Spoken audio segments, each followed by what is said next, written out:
Specialist. I am joined by Trish Cloud. We make up the digital innovation team here in CMS, and we want to welcome all of you and thank you for joining us for this session on instructional design with Canvas. So we're going to walk you through a few basic things today. I think Trish mentioned that some of you have already really went through the course pretty thoroughly. So that's great that you guys have a good grasp of this already. So we do want to just walk you through just a few things and maybe add a little bit more detail to it. If you have any questions, you're welcome to ask. So we're going to get started. I think Trish is recording this, so we'll be able to, if you want to go back and review this later, you can. So I'm going to just go ahead and share my screen.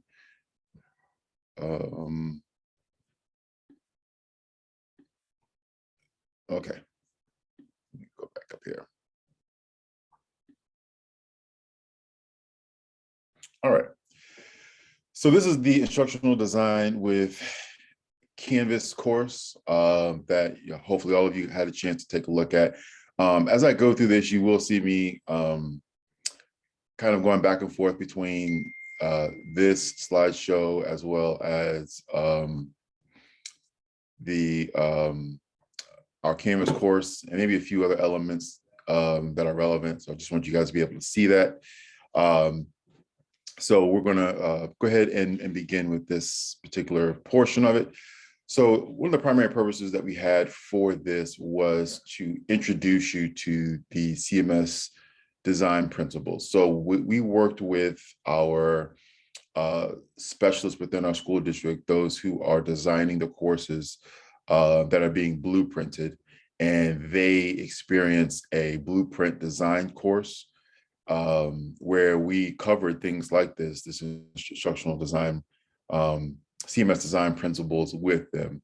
And we thought it would be helpful if we also shared portions of this with teachers as well, so that they saw what the specialists were seeing, so that when they receive the course and when the blueprinted course is sent to them, you'll understand maybe the reasoning for how they set things up or the things that they use inside of it.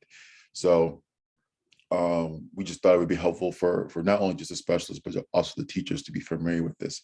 So the main portions of the instructional design principles include intuitive design, and there's more information about all of this in the course if you haven't looked at it already. Being able to create a purposeful flow and progression for your course.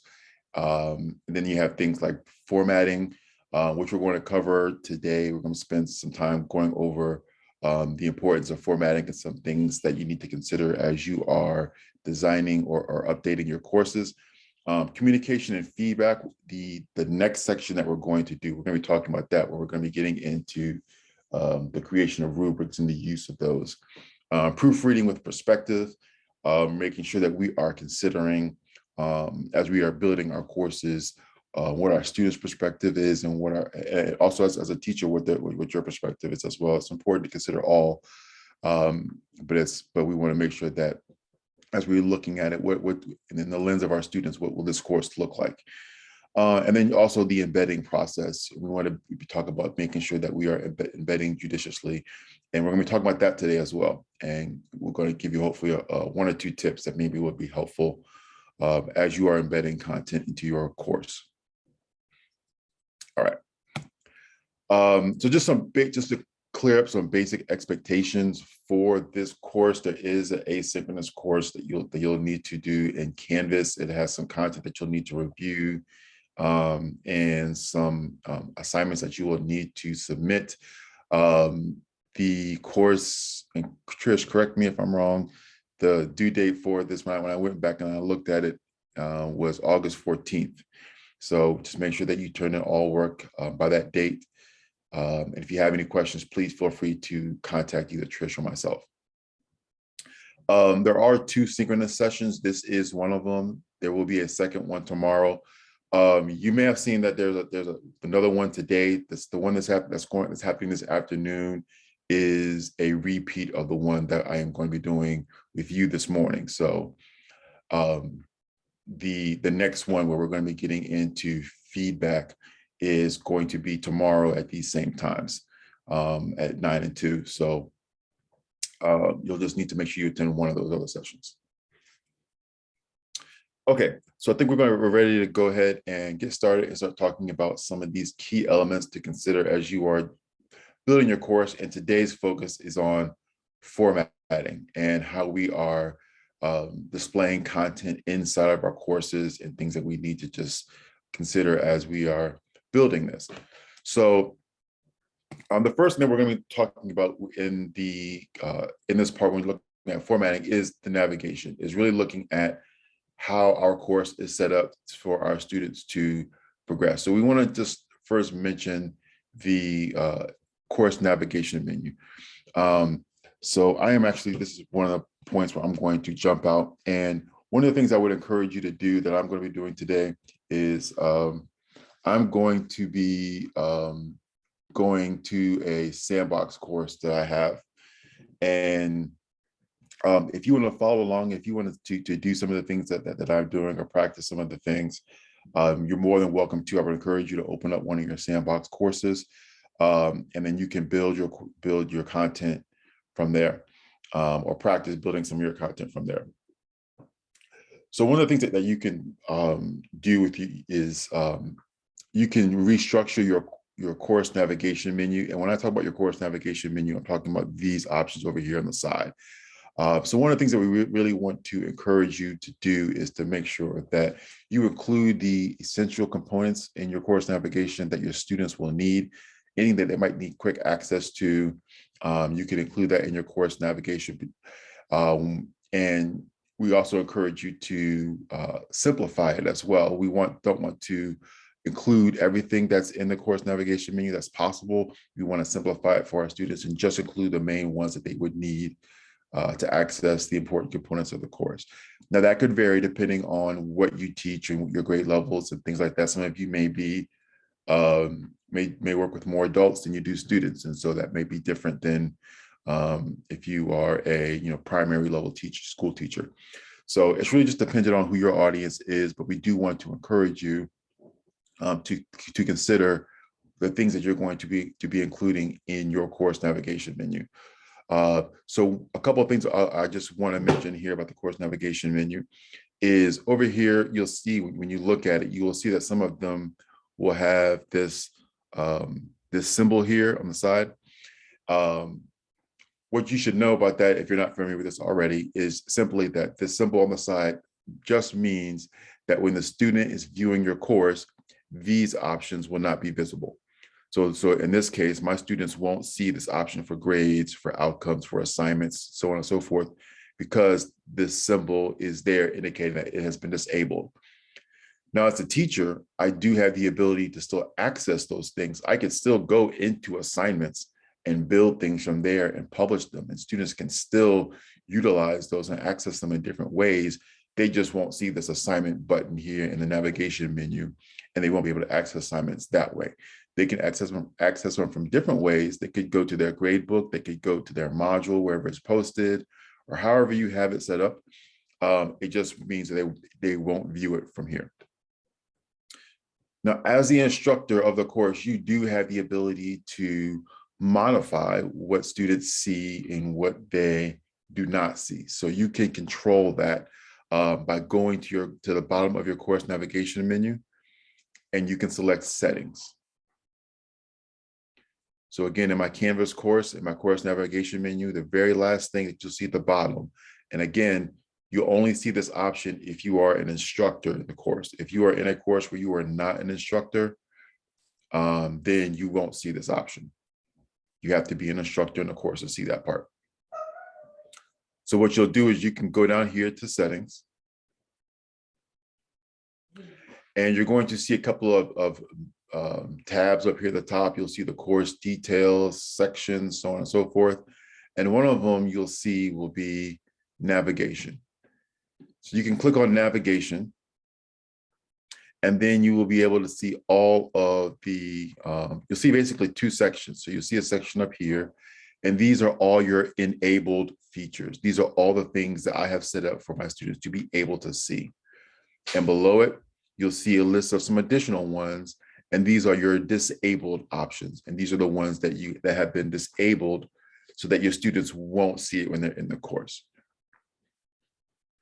Now, you can pick and choose which options you want to enable and what you want to disable. So for example, maybe I want to disable this collaborations one.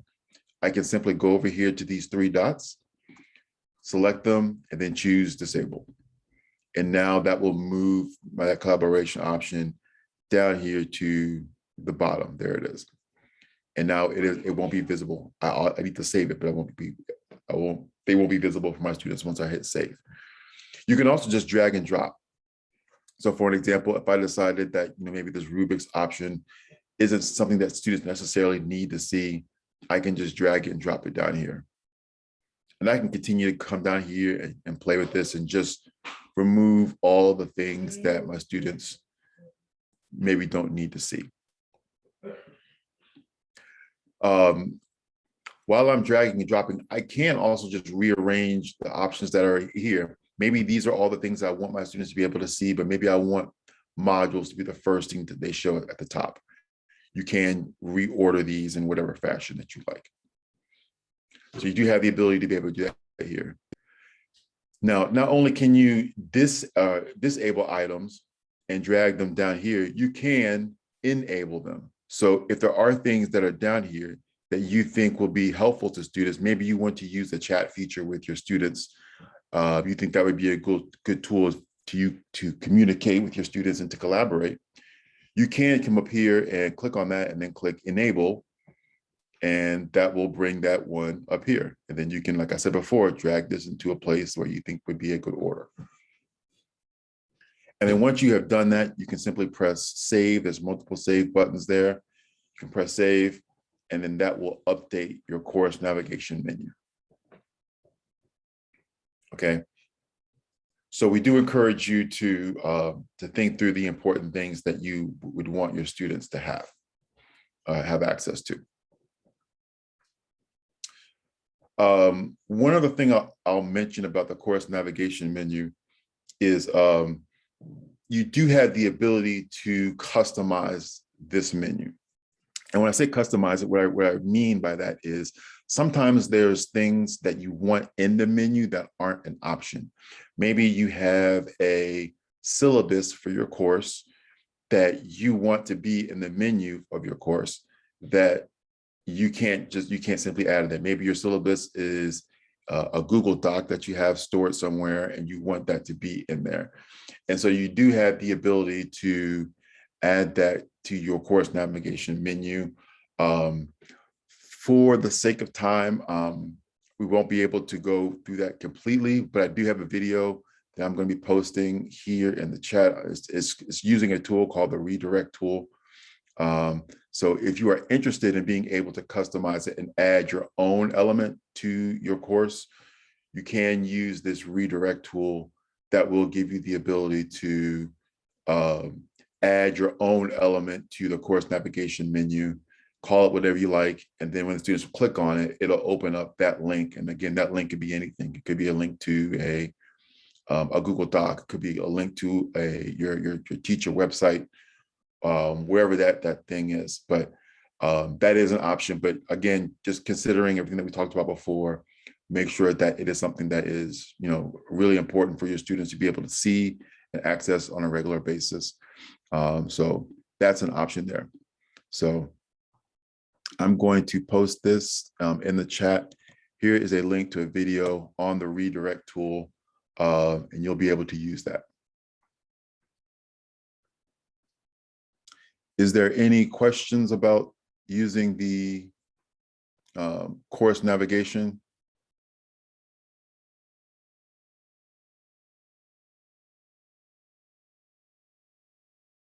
Okay, perfect. All right. We went through this already. So the next thing I want to just talk briefly about is the formatting of the text on here.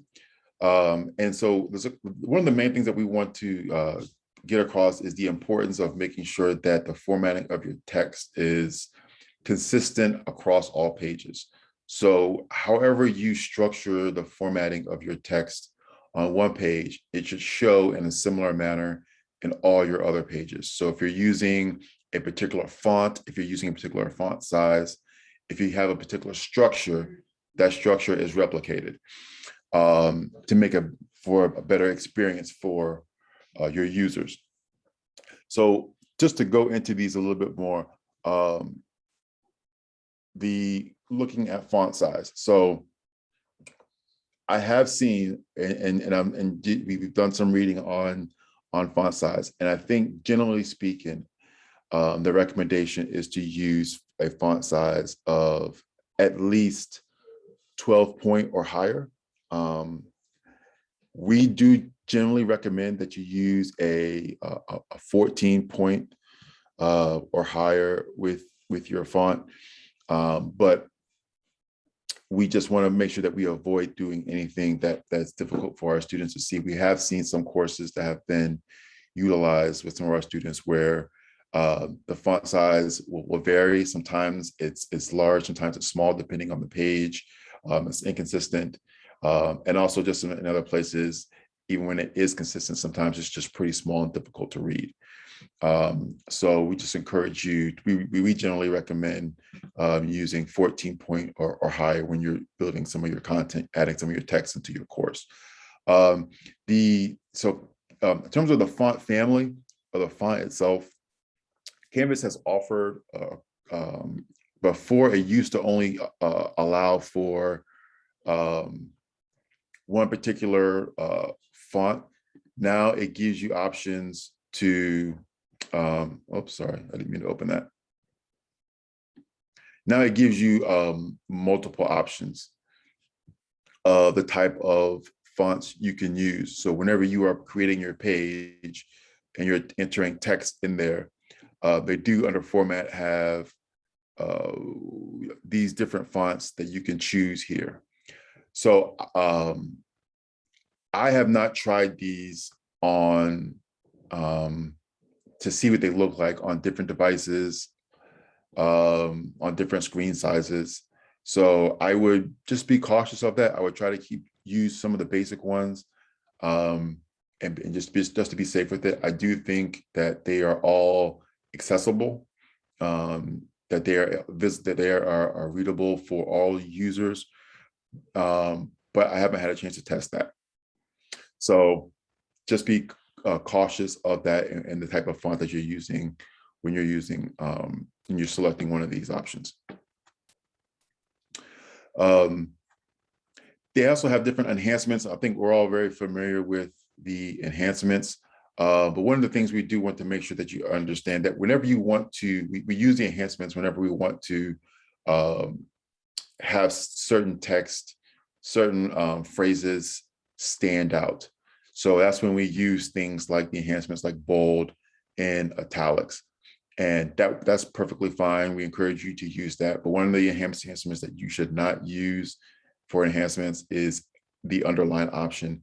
And that is because the underline option is read as a link. So if you have students who are viewing this using a screen reader, the screen reader will read underlines as a link. So if it's not a link, but you're using the underline to highlight something, then that will confuse the screen reader, and as well as our students who are utilizing that to experience the content. So we encourage you to stay away from using the underline option as a way to enhance something or the way to make something pop. Just you can continue to use your bolds and use your italics as well. You can also use color. If you want to use different colors in there as well, you can certainly do that. One of the things that we just encourage you to do is to make sure that it's accessible. Check the color to see that it is something that is visible for all of our users.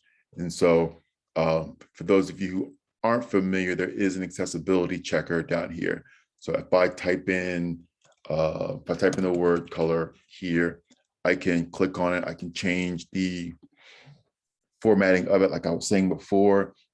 maybe we make it bold, but you do have an option here to change the color as well. If you want to make it pop that way, there's different color options in here that you can look at.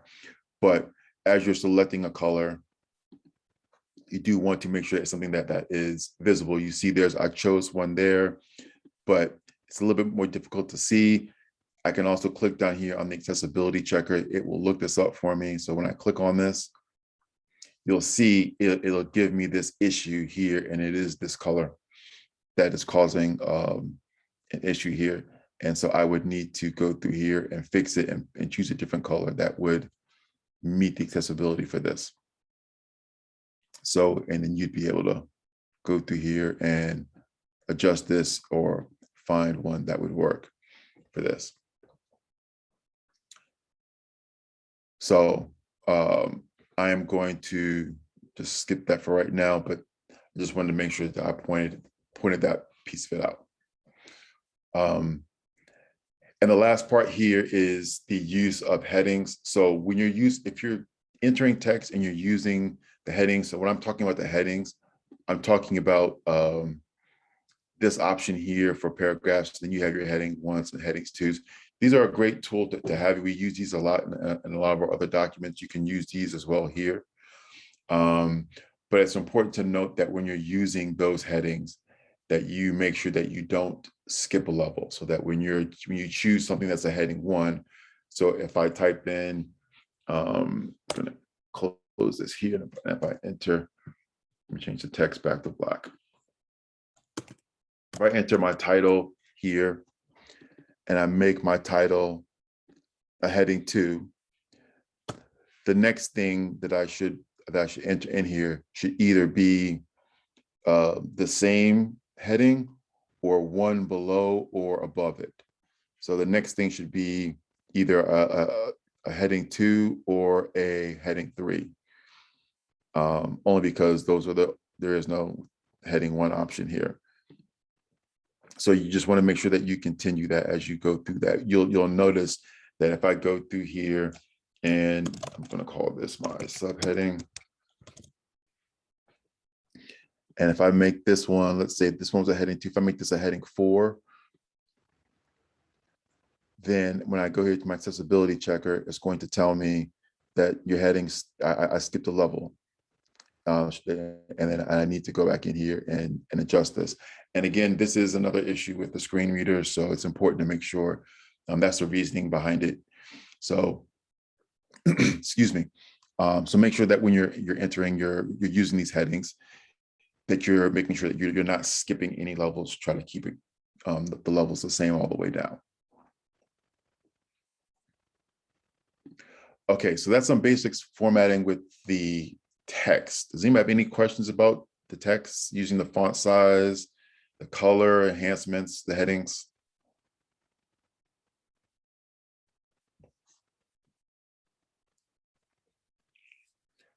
Okay, good.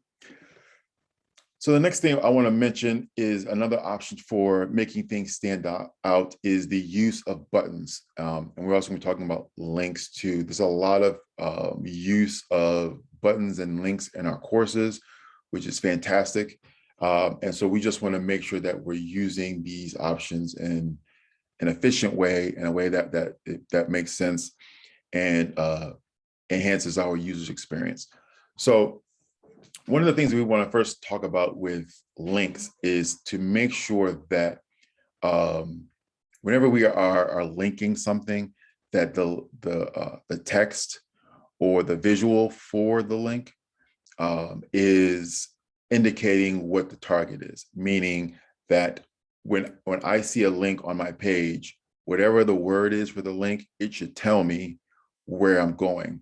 So if it's taking me to our week 1 assignment, and the link should say, week 1 assignment, as opposed to click here or learn more, things like that. Those can be kind of vague, even if they are surrounded with text that may give you some context for what the link is taking you to. It's important to make sure, particularly again, going back to the screen reader option, that it's important to make sure that the target of the link is indicated in the text for the link. Okay, so if I go inside of here and I'm going to include a link inside of here, there's a bunch of different ways that I can go about doing this, but I can, I think I have a module called beginning. So I would want to make sure that I type that in there like that. And then I could go in here and I could do my linking by clicking this link option here. And then I can include an external link, or I can include a course link. External link would take me to something outside of Canvas. Course link will allow me to link this to something inside of Canvas. And so I could click on here and I could choose whatever area in Canvas I wanted this to go to. So I don't have a beginning one, but if I did, I could just click it there. And that would allow me to do that.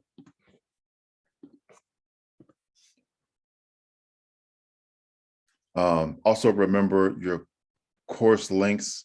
If you want to check them, you have to make sure that you save your page. I get that question a lot about when people are trying to see if something works.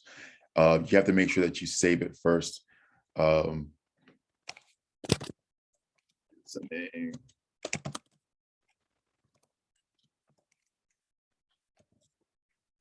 And then once you do that, you'll be able to go over here, click on it, and then make sure that it works when you click on it.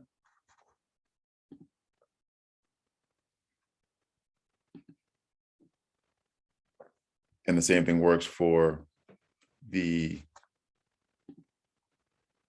external links. You can put your link there, and then whatever text you want to connect your link to, that part can go there.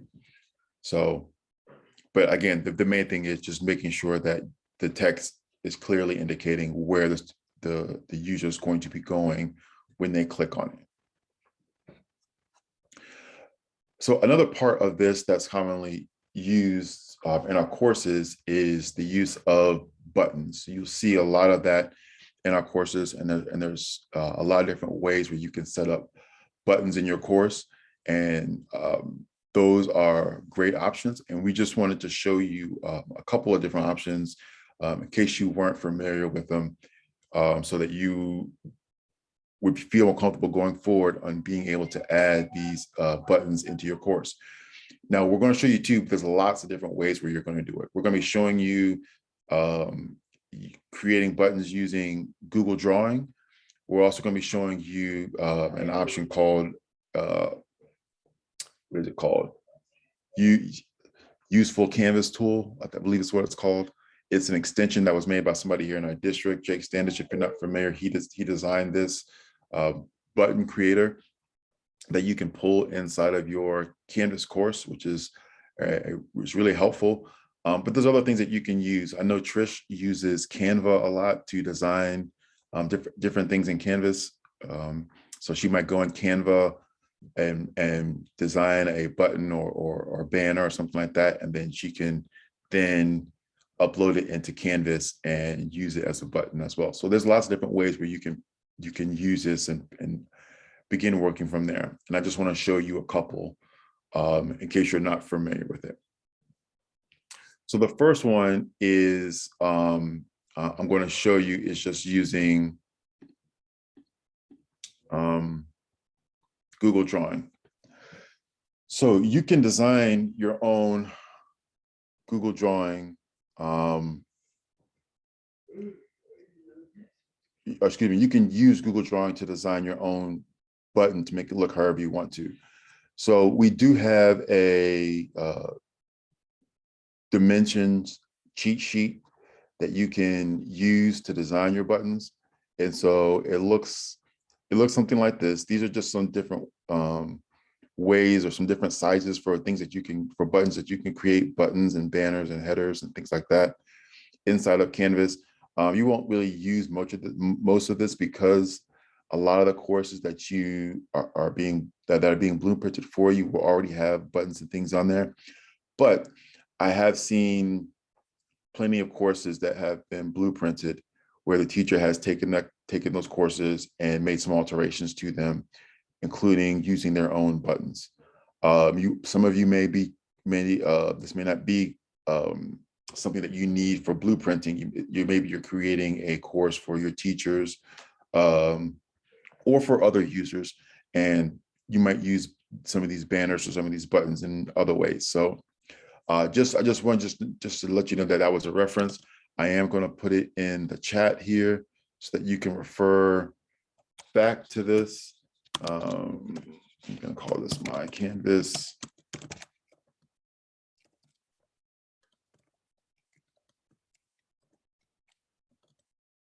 Okay, that's in the chat.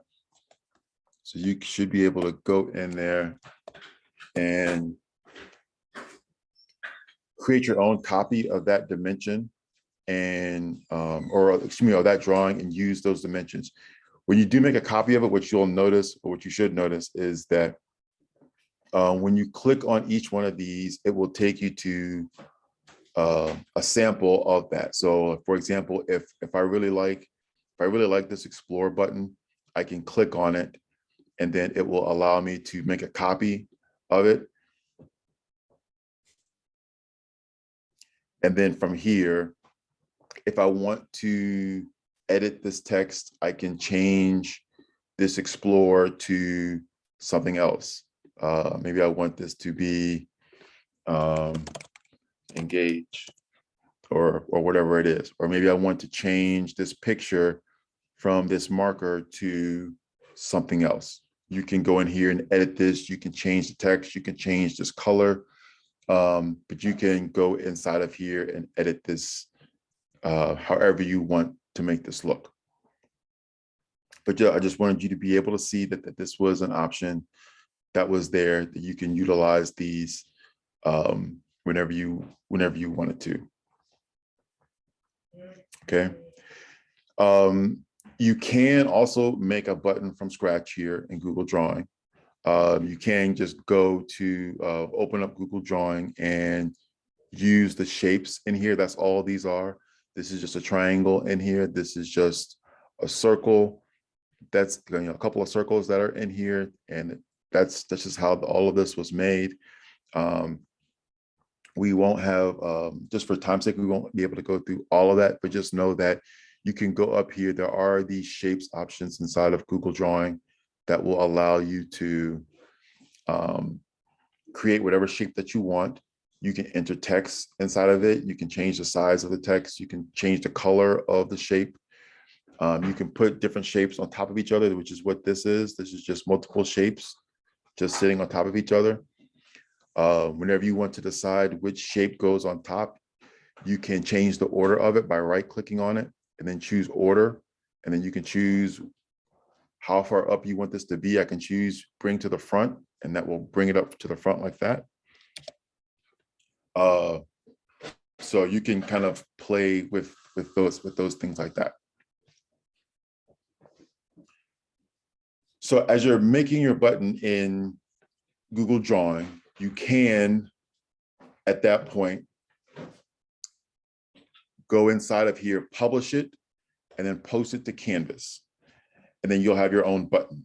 And so what that looks like is you can, once you have built your button in Canvas, in drawings, you have used your shape, you've entered your words, and the color is right, you can go inside of that drawing and select File, and you'll see an option for Publish to the Web. And then you'll click Publish to the Web. You'll see there's a Publish button right here, so you can click Publish and hit OK.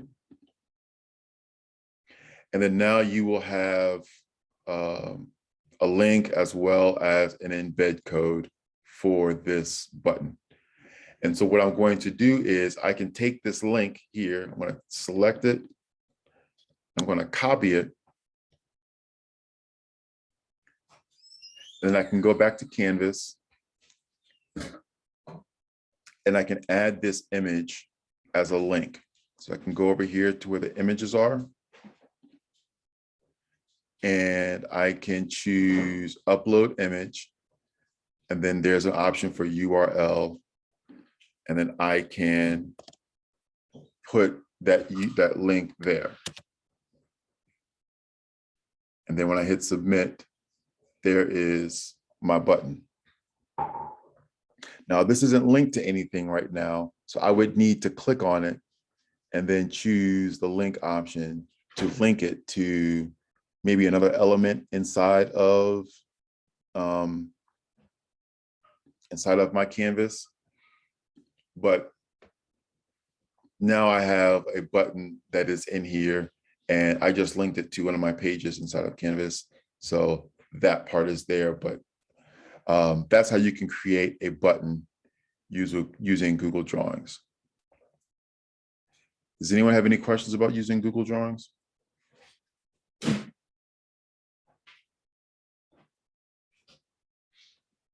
Okay, so the other one I did want to mention briefly to you is the use of the useful canvas tool. So let me go through here, and I'm going to copy this link to this extension so that if you don't have it, you can try to locate it in the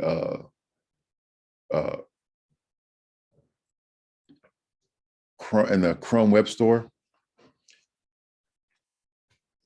and then you'll be able to download it and utilize this, or you can go directly to that link, and hopefully it should take you there so you can download it. But once you have that option, once you're in Canvas, this is what it will look like. You'll see this this tool displayed here, and you'll see when I hover over it, it says a useful canvas tool. So you can click on this to create a button. So I'm just going to just show you what that looks like briefly. So they do have a couple of other options inside of here. There is an inject option where you can click on here, and there are different types of cards and things like that that you can use. Just note that these options, that when you select it, so if I were to go in here and I were to choose this unit option or these months, these aren't ones that I can edit.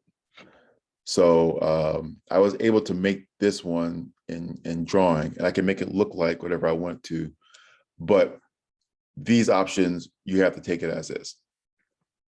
So just be aware of that. That's the inject option. Same thing with this drag and drop option. They do have different features inside of here, icons that you can use, or if you want to use something like this, want to use one of these symbols, you can. Just know that you can't edit them. You have to take them as they are. The most that you can do is maybe resize them, but you can't change the color or anything like that. But the main thing I wanted to show you is this text button maker. And so this option will allow you to insert a button inside of Canvas for you. So what you'll do is, the first thing I would encourage you to do is make sure your cursor is wherever you want the button to be. So if I want the button to be below here, I need to start to make sure my cursor is there. And then I can go up here and I can choose text button maker. And then it'll give me this information. It's going to ask me button text. What text do I want to appear on my button? So I'm just going to type in, I think I have a video on rubrics. We're going to be covering rubrics tomorrow. So maybe that's going to be the text in my button. I can choose a button size. There's several here. You can choose whichever one that you like. I'm just going to leave mine at normal.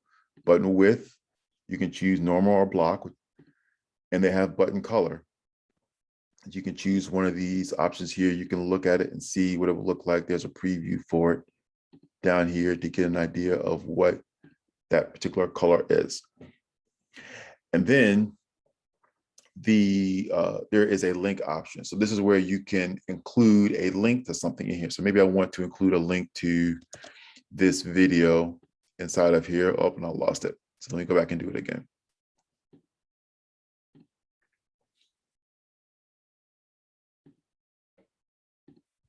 Oh, no, well, let me click on it.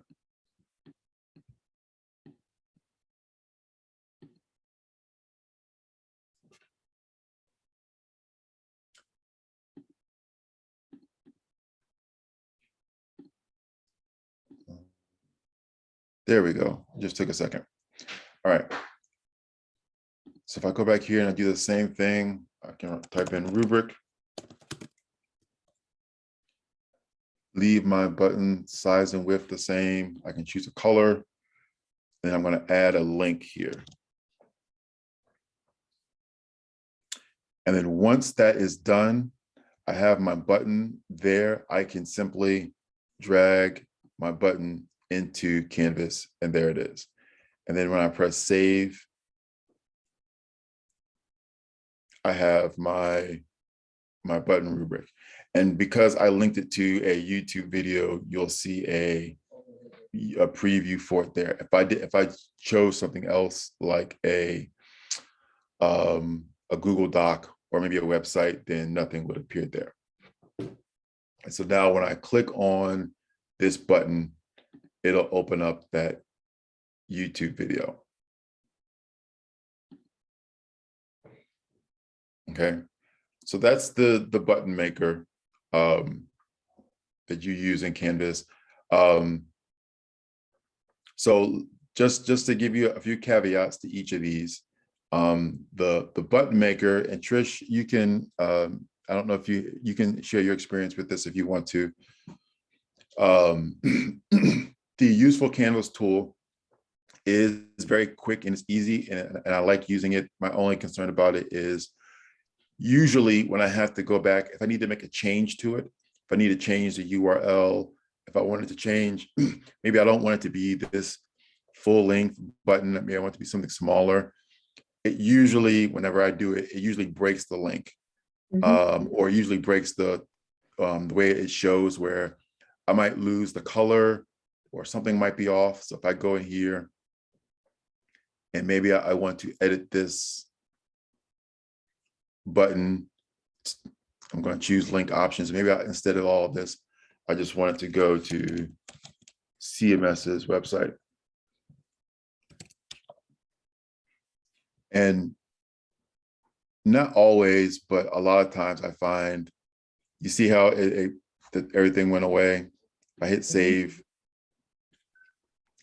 It still links, but the button itself, the text, how big the button is, it pretty much goes away. It just turns it to a link. So that's my concern with the button maker. But if you already know ahead of time what you want it to be, or if you don't mind recreating it, it doesn't take long. You can go back and use the button creator to recreate. The Google Drawing, I do like using that one. It's not as clean as some other things like Canva, the image for things in Canva, and some other creators are nicer, but I like the use of it. It's simple. My Google Drawing is saved in my Google Drive. And also I like the fact that I can make a change to this here and then it'll automatically update in Canvas. So if I decide that I want this to be blue instead of that red, I can make that change here. And it's not necessarily immediate. Sometimes it takes a few updates. You see it updates for me there too. So because it's a link. So I do like that capability, but just, you do have to go into Google Drawing and design this for yourself. So if you enjoy that design experience, then you won't mind doing that. But some of us are design challenged and not very good at that. So we just like it to be simple. And if you do use Canva, it's like you're creating an image. So if you want to change anything, you would have to go back into Canva and create a new thing or edit it. And so it's not going to be as easy to change as a Google Drawing, which automatically updates when you update the Google Drawing, just like you just said, that there are pluses and minuses to everything. I think it's just what look you're going for. So, but those are just a few options for your buttons. You could, if you please also keep in mind, you could just use a regular image and just link the image and that be your button. So there's a lot of different options. And again, for our blueprinted courses, they will already come with design already in them, some buttons already in them. This is just if you decided to make your own, because we did find a lot of courses where teachers redesigned it for themselves. And so we just wanted to show you just some different options. Okay, I know we're running close on time, so I do want to make sure that we get to everything else. And I just want to mention a few other things. In terms of multimedia, we just want to make sure that we are including things that are going to be accessible for all of our students. So we want to make sure that that we understand the importance of alt text for our images, so that you can use images that are available that you're finding either online, as long as the licensing for it is appropriate, or ones that you might find on Canvas using Unsplash. We want to make sure that you're using an appropriate alt text so that our students who are using screen readers can know what the text or what the image is showing. So it's important to make sure that whenever you go inside of your pages or whatever it is, and you are adding an image. So if I were to go in here and I was to click on image, and let's say I wanted to upload an image, you can upload one from your computer. You can get one if you have the URL to it. Again, just make sure the licensing for it is appropriate for use. Or you can go to Unsplash and then you can just search for items in here. So if I were to type in schools, I can click on an image and utilize that one. You'll see that when I click on it, below, there's an option here for alt text. This is where I could type in a description of what this particular image is. I'm going to choose one that's a little bit easier. I'm going to just type in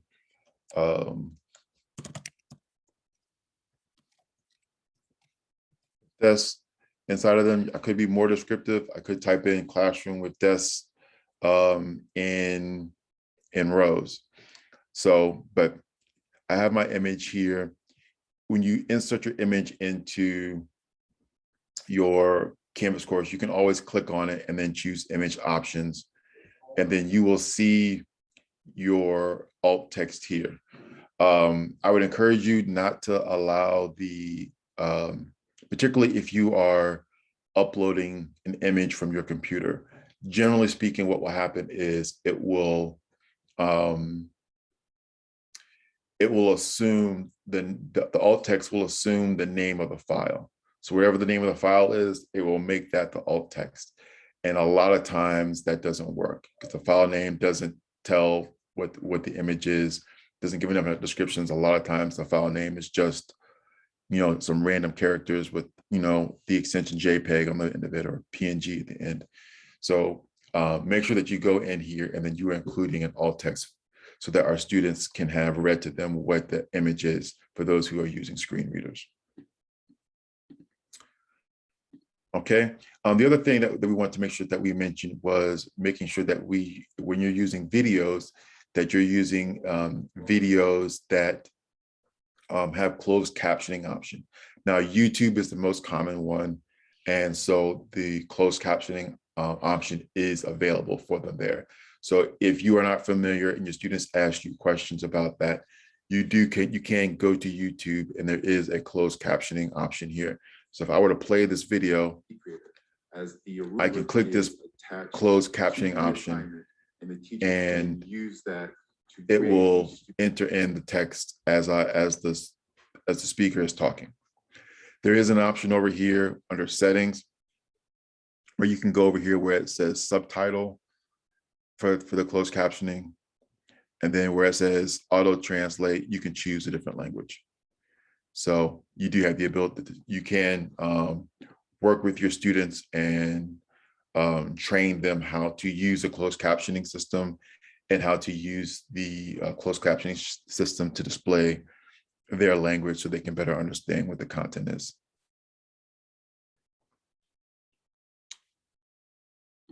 So that was just, we wanted to make sure that we mention that as a part of this as well.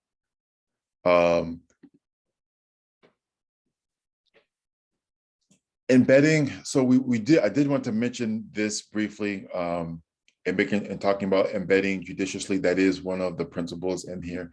And so you embedding content inside, and this is something that, and Trish can attest to this, that we've even seen on in some of our course development from our department, where we have content that has been embedded in there that could just be directly placed in Canvas. So we want to make sure that if we are embedding content inside of our Canvas courses, that it has there's a reason for embedding it versus just putting it directly into Canvas. So if you are embedding a Google Doc in there, if you have a purpose for embedding the Google Doc as opposed to just copying that content from the doc into Canvas, then that works. That's perfectly understandable. Maybe you're going to be having the students work on something and you want to be able to see the changes, or maybe you have something that's going to be there at a later time. So you just want the doc in there and you want to be able to display it at a later, or add the content to it as the year progresses. That's certainly understandable. So just there's reasons for it. We're not saying that there aren't reasons for embedding items, but if there isn't a reason for it, if you're just embedding it in there because maybe it's already in a Google Doc, then I would encourage you to think about possibly just copying and pasting it in there.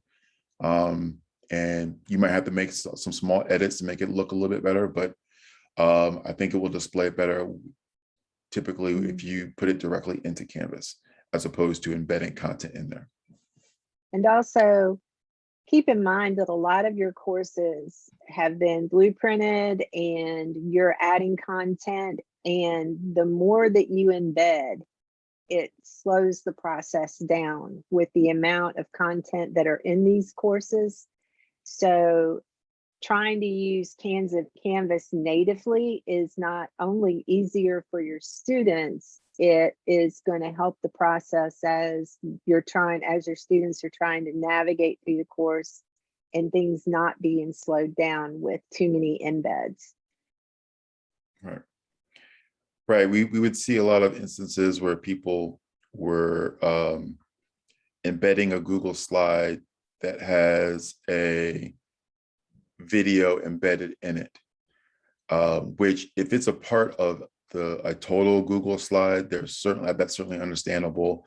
If that Google slide is a placeholder for some content that's going to display later, that's perfect. That's understandable. But a lot of times it was a single Google slide by itself, and it was a single Google slide with the video embedded inside of it that could have just been placed directly into Canvas. And that sometimes will slow down the process. So we just want to encourage you to think about the need for it. A couple of things we want to also mention, some things related to YouTube, because YouTube is another common tool that is used to embed. There's a YouTube option inside of Canvas that will allow you to embed. You'll see this YouTube button. If you don't see it, then you can click over here on the apps and go to view all, and then you'll see an option here for YouTube to embed a YouTube video in there. And that will give you the ability to search for and add a YouTube video into your Canvas course, which is very helpful. We do want to also include a few tricks that you can try when you're embedding YouTube video. One of them is this rel equals 0 option. So this one we want to include in there and just mention it, because what this will do is this will take the suggestions that occur that display at the end of a video, and it will remove them and just take the video right back to the beginning once the video has concluded. So when you add this at the end of a URL for a YouTube video, then or the embed code for that, then you will be able to, you'll see that when your students are viewing it, it will take them directly back to the beginning of the video. When the video ends, it won't show a bunch of other options for them to click on. So all you would have to do is you can go to the video that you want to use. I'm going to click share. I'm going to go to the embed code, and I'm just going to copy this whole thing. And then now in Canvas, what I can do is I can use this embed option. Maybe it's over here in the end. Oh yeah, here, I had to click on these three dots. And then there's this cloud option that will allow me to embed. I can paste that embed code inside of here. Now that looks like a bunch of jumbled text. So if you're not familiar with code, I certainly understand if this looks intimidating. But what you really want to look for is this URL, this YouTube URL here. And then all you would have to do is you'll take this little piece of text here, this question mark rel equals 0, this little part here, and you're just going to add it to the end of that URL here. See this YouTube URL and how it ends at the end of this quotation mark? If you just add this here, and we're just going to press submit. Now we have our YouTube video embedded. Now when I press save, I can play the video. I'm going to skip to the end.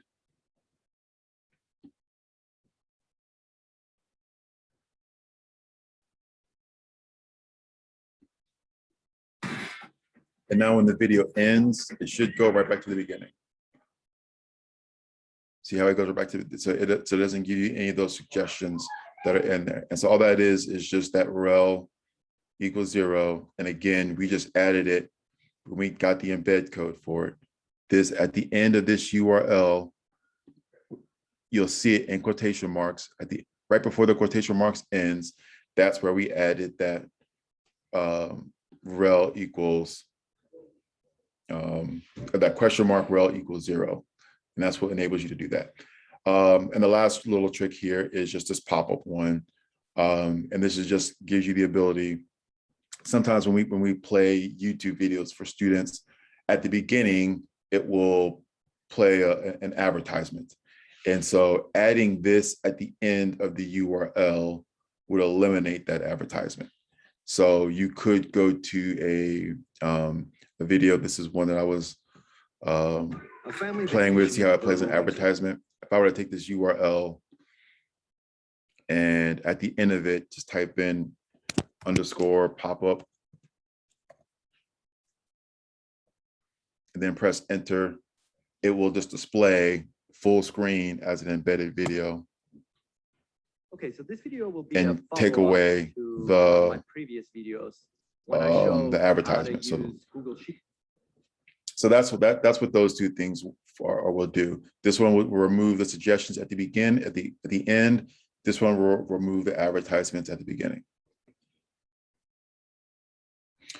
And I know we're getting close to time, so I'm going to just go through this last particular slide, which is talking about tables. So tables can be used in your Canvas course. There's nothing wrong with using tables if they're used as a way to organize your content, if you're actually using the tables for what tables were set up to do. So if you have a table that you want to use or content that you want to set up in your tables, that's perfectly fine. You can use a table to utilize that. A screen reader will go through the table and set that and read that just fine.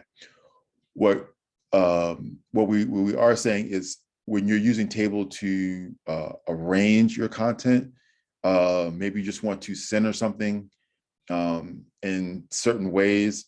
Like you see here, I have this is the same exact table, but I merged some cells together and things like that.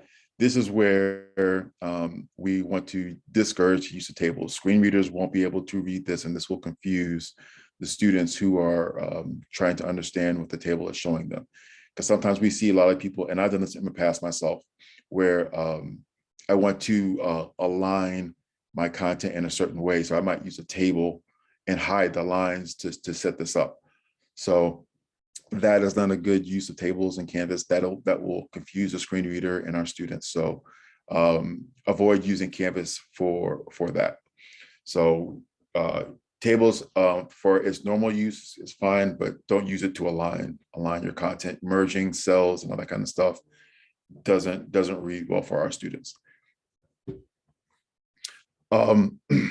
That's most of everything we wanted to cover for today. That's what we really only had time for. There's plenty of other things that we could go into, and we could dive a little bit deeper in. You'll notice in the course that we built, a lot of the stuff that's in this course is, excuse me, is things that were coded in there by Trish and myself, but we find that most people don't.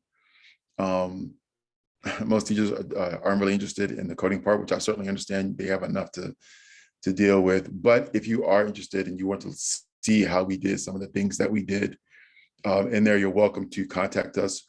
These buttons that are in here were coded in here. These floating elements like this, we put those in there ourselves. So there are different ways where you can do things. So if you are someone who is comfortable with Canvas and you're interested in learning a little bit more about using code to and it's just in a simple code to enhance the design of your course, you can contact Trisha and I, and we can support you with that. But with that being said, that was everything that we wanted to cover with you today in talking about formatting.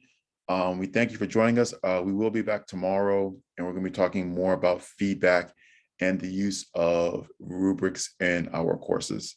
Does anyone have any questions about anything that we've covered today? I've placed a Google form in the chat that I need for you to fill out, just checking off the session that you attended. And this is for us to ensure that we know that who has attended each of the sessions. So thank you. Okay, thank you, Trish. And once you guys have filled out that form, you are welcome to sign off for today's session and enjoy the rest of your Tuesday. I'm sorry. I have a question, not about the content you went over today, but about